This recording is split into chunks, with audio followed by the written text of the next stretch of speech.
പ്രിയ പ്രേക്ഷകർക്ക് സീരിയൽ ന്യൂസിലേക്ക് സ്വാഗതം. കൂടുതൽ സീരിയൽ ന്യൂസുകൾ അതിവേഗം ലഭിക്കുന്നതിന് ഈ ചാനൽ മറക്കാതെ സബ്സ്ക്രൈബ് ചെയ്യുക. ബെൽ ഐക്കൺ ക്ലിക്ക് ചെയ്യാൻ മറക്കരുത്. Do like, share and subscribe. Nayana ഇനി പിന്നോട്ടില്ല എന്നുള്ള തീരുമാനത്തിൽ ഉറച്ചു നിൽക്കുകയും ഇതേ തുടർന്ന് പുതിയ നീക്കങ്ങളുമായി മുന്നിലേക്ക് പോവുകയും ചെയ്തിരിക്കുകയാണ്.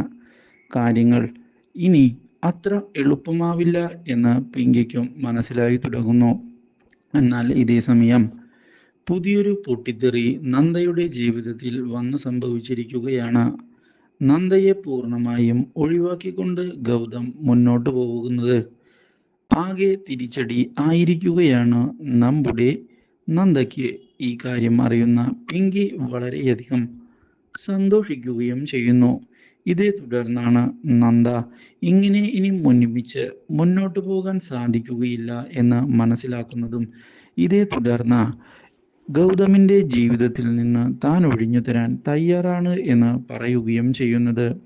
ഗൗതമിൻ്റെ സന്തോഷമാണ് തനിക്ക് പ്രധാനം എന്ന് വ്യക്തമാക്കുകയും ചെയ്യുന്ന നന്ദ ഇതേ തുടർന്ന് വക്കീലിനെ ചെന്ന് കാണുകയും ഡിവോഴ്സ് നോട്ടീസിൻ്റെ കാര്യങ്ങൾ മുന്നോട്ട് കൊണ്ടുപോകാൻ നിർദ്ദേശം നൽകുകയും ചെയ്യുന്നു. ഈ കാര്യം അറിയുന്നത് ഗൗതമിനെ സന്തോഷിപ്പിച്ചിരിക്കുകയാണ്. Do like, share and subscribe.